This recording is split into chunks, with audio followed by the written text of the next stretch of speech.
আজ আমি তোমাদের সাথে শেয়ার করব পারফেক্ট পায়েসের রেসিপি। এই পায়েস আমি একদম ক্ষীরের মতন বানাবো। তো চলো আজকের আমি কিভাবে বানাই তোমরা আমার সঙ্গে থেকে দেখে নাও। এখানে আমি 1.5 লিটার দুধ ভালো করে ফুটিয়ে নিয়েছি। 500 করে প্যাকেট, দেখো 3টে প্যাকেট 1.5 লিটার দুধ। আর চালটা নিয়েছি 100 গ্রাম চাল।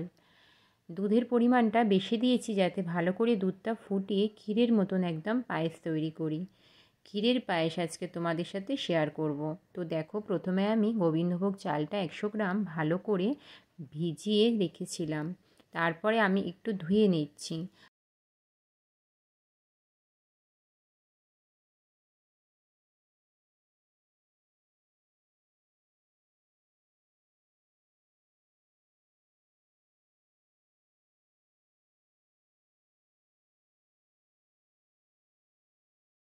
ভালো করে ধোয়া হয়ে গেছে। এখন আমি দেখো চালটার মধ্যে আমি 1 চামচের মতো ঘি দিয়ে নিচ্ছি। ঘিটা দিয়ে ভালো করে আমি চালের সাথে মাখিয়ে নেব।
দেড় লিটার দুধটা অনেকটা ফুটে কমে গেছে। আর এখন আমি দেখো এলাচ আর তেজপাতা দেবো। তো সেই জন্য আমি এলাচের মুখগুলো একটু ভালো করে ফাটিয়ে নিচ্ছি।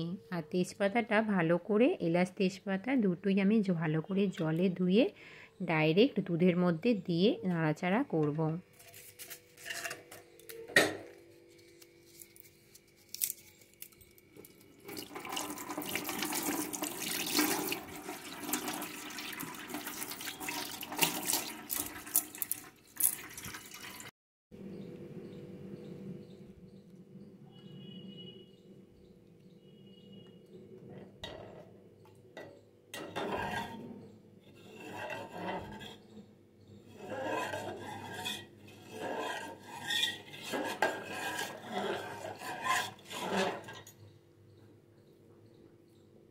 আর এদিকে দেখো আমি কাজু বাদাম আর কিশমিশ পরিমাণ মতো নিয়ে নিয়েছি। আর কাজু বাদামগুলো মাঝখান থেকে আমি ভাগ করে নিয়েছি। কাজু বাদাম আর কিশমিশটা এখন আমি জলে কিছুক্ষণ ভিজিয়ে রাখবো।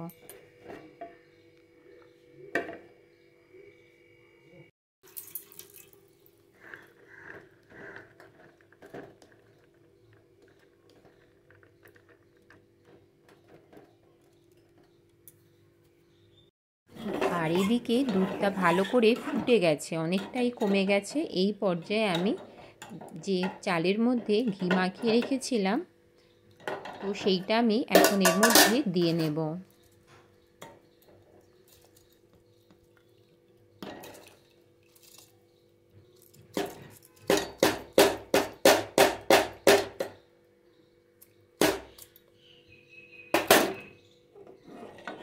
চালটা দিয়ে আমি একটুখানি নাড়াচাড়া করে নিচ্ছি। আর এই হাতাটা আমি সব সময়ের জন্য এই হাঁড়ির মধ্যেই রেখে দেব।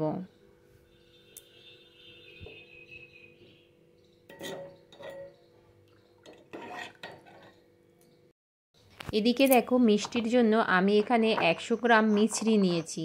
আর একটু কালার হওয়ার জন্য এখানে আমি কিছুটা বাতাসা নিয়ে নিয়েছি। মিছরিটা দেওয়ার কারণ হচ্ছে পায়েসটা মানে ক্ষীরটা খুব থকথকে হবে। আর বাতাসাটা দেওয়ার মানে হচ্ছে তোমার পায়েসটা একটু লাল ধরনের হবে, যাতে দেখতেও সুন্দর লাগবে আর খেতেও খুব টেস্টি হবে। এখন আমি ভালো করে চালটা ফুটিয়ে নিচ্ছি।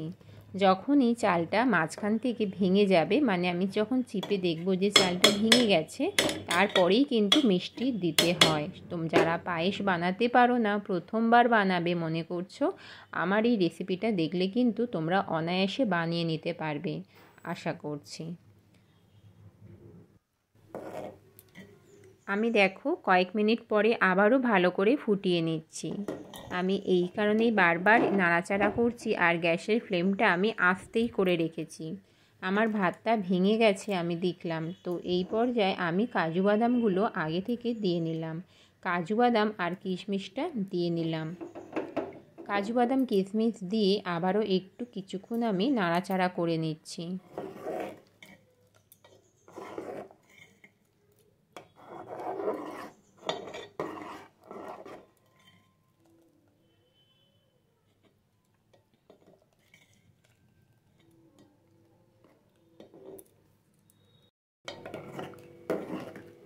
এখন আমি এর মধ্যে মিষ্টি ব্যবহার করব, তার জন্য বাতাসা আর যে মিষ্টিটা নিয়েছিলাম সেটা এর মধ্যে দিয়ে নেব। বন্ধুরা, আজকের আমার এই ক্ষীরের পায়েস তোমাদের কেমন লাগলো অবশ্যই কমেন্ট করে জানিও। যারা প্রথমবার আমার চ্যানেলে ভিজিট করেছো, আমার রেসিপি দেখছো, তোমাদেরকে অনেক অনেক ভালোবাসা। যারা পায়েস বানাতে পারো না, প্রথমবার পায়েস বানাবে, তারা আমার এই রকম রেসিপিটা যদি প্রথম থেকে শেষ পর্যন্ত দেখো, আমি আশা করছি তোমরা খুব সহজভাবেই বাড়িতে বানিয়ে নিতে পারবে এবং পরিবারের কাছে মন জয় করতে পারবে। এত সুস্বাদু খেতে হবে। দেখো আমার পায়েসের কালারটা ঠিক এই রকম এসেছে।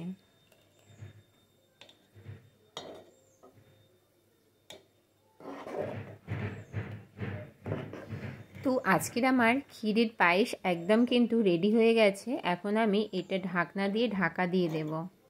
দেখো কিছুক্ষণ পরে আমি ফিরে এসেছি। আমার তো পায়েসটা একদম রেডি, আর কত সুন্দর দেখো কালার হয়েছে, বসে গেছে পায়েসটা। আমার মতো তোমরা যদি এইভাবে পায়েস বানাতে চাও বাড়িতে, আর পরিবারের সকলের কাছে মন জয় করতে চাও, তাহলে কিন্তু একদম আমার মতো অবশ্যই চেষ্টা করো।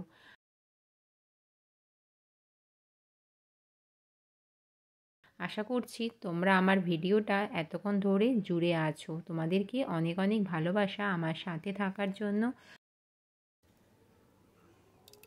খুব সুন্দর হয়েছে বন্ধুরা, খুব ঘনত্ব হয়েছে। এটা রেখে দিলে আবার একটা স্তর পড়ে যাবে। আর যেহেতু আমি ঘি দিয়ে মাখিয়েছিলাম, বুঝতেই পারছো ঘি গায়ে গায়ে লেগে আছে। চালটাও দেখো কত সুন্দর ফুটেছে।